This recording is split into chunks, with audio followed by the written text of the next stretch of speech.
Johnny. Yeah. Hey, hi. Hi. Come in, come in. Come in boleh? Eh, wait a minute, I go switch off my stove. Come You in. come in, come in and sit. I go switch off my stove.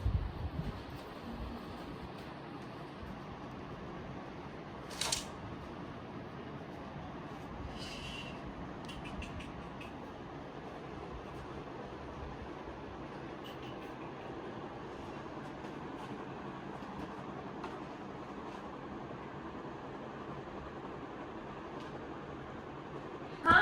Why are you waiting me? Because you always delete your rent payment.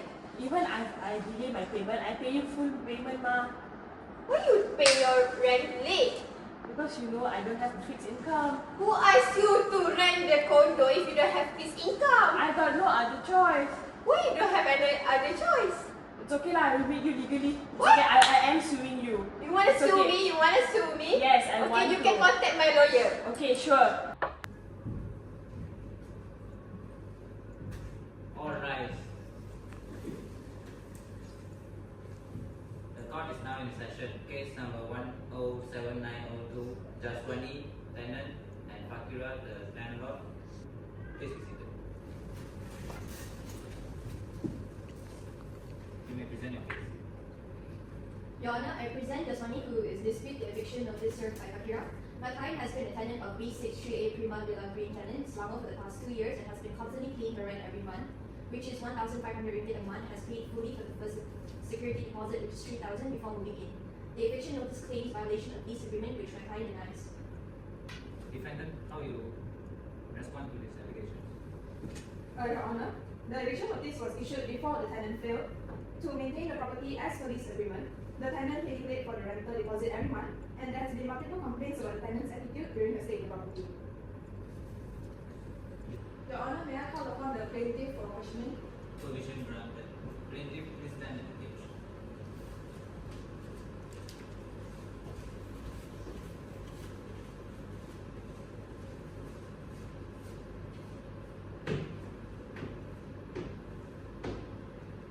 Do you solemnly swear that the statements you shall give in this case will be the truth, the whole truth, and nothing but the truth?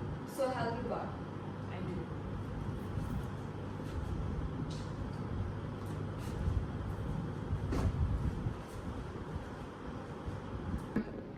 Defendant's lawyer, you may now take a stand. Thank you, Your Honor. Ms. Jaswani, can you confirm if you have been paying my client 1,500 ringgit every month? Yes, I have. Can you tell me in detail about your payment time, and method to my client about your rent? I have paid my rent every month to my landlord Fakira when I get my salary. So you pay in lump sum your rent to my client, yes or no? I pay a few times a month as I don't have a fixed income. I'm a content creator. Okay, but it is stated in the contract that you have to pay in full by the 30th, and if not, you have an additional of 14 days, yes or no? Yes. Okay, so my client has given you 3 warning letters in the past 2 years, yes or no? Yes. And she has given you an eviction letter 2 months beforehand, yes or no? Yes. Alright, I have no further questions, Your Honor. Your Honor, may I give a counter attack for the statement earlier? Yes, you may. Alright, thank you. Your Honor, I would like to counter the defendant's lawyer by saying that the plaintiff and the defendant are long friends. This is crucial as the defendant claims that in the agreement, contract stated that the plaintiff has to pay at the end of the month and if late must not be more than 7 days.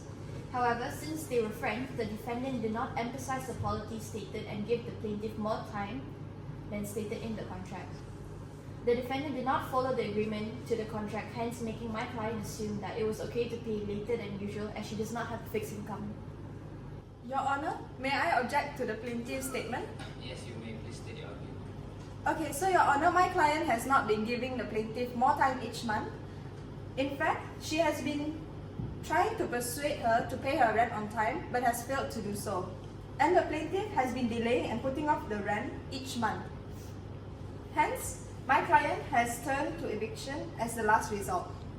And according to Section 7 of the Housing Development Control and Licensing Act 1966, It is required for landlords to provide a 30-day notice before terminating a tenancy or evicting the tenant, and for the reason of late payment, unless the tenancy agreement specifies otherwise.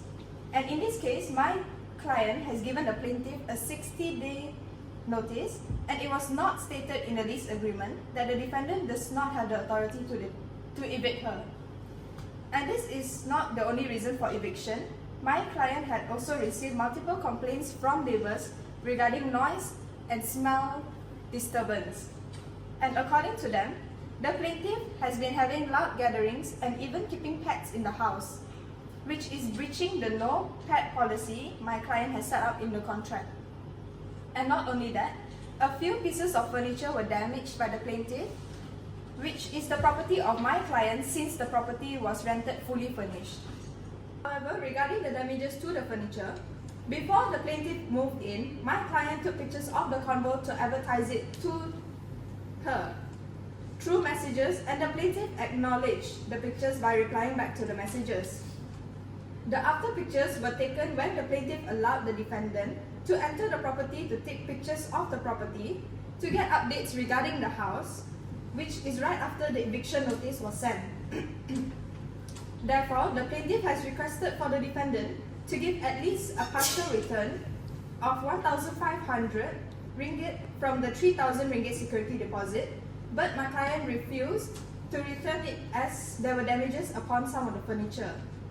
Therefore, my client will deduct the cost repair of the initial deposit, which is 2,900 ringgit, since the tenant is not willing to pay for the damages done, despite my client presenting to the court the evidence of the inventory list of the house before the handover. Having reviewed the evidence and applied the principles established in Siak Keong Seng and Tan Ah Yi 1984, this court rules as follows. The tenant repeated late payments constitute a material breach of the tenancy agreement. The landlord's initiation of eviction proceedings was lawful and procedurally compliant, adhering to the required notice period stipulated in tenancy agreement and relevant to law. The court orders the tenant to vacate the premise within 30 days from this ruling and to settle all outstanding rental areas within the same time frame. Failure to comply will result in further legal enforcement, including action by relevant authorities. Secondly, based on facts presented and in reference to by Law 14 of the third schedule under the Strata Management Regulations 2015, the court finds as follows. The temporary presence of the pets does not constitute a material breach of the tenancy agreement. No pets clause.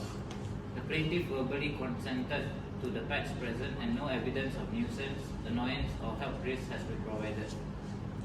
The Strata Management Act 2013 permits the presence of pets in strata properties under such circumstances, provided they do not contravene with local council regulations or cause nuisance.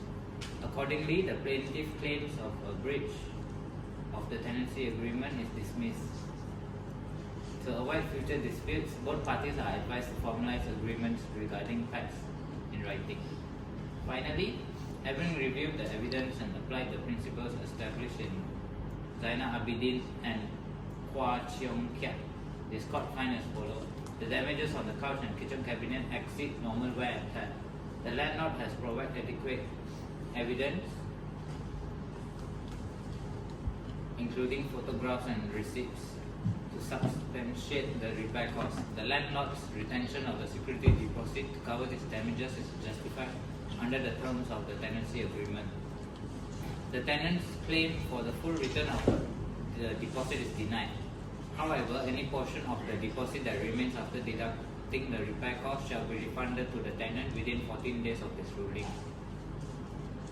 This court reminds all parties of the importance of clear communication, adherence to agreed upon terms, and proper documentation. These measures are vital to ensuring fairness and avoiding legal disputes in the landlord-tenant relationship. Court dismissed.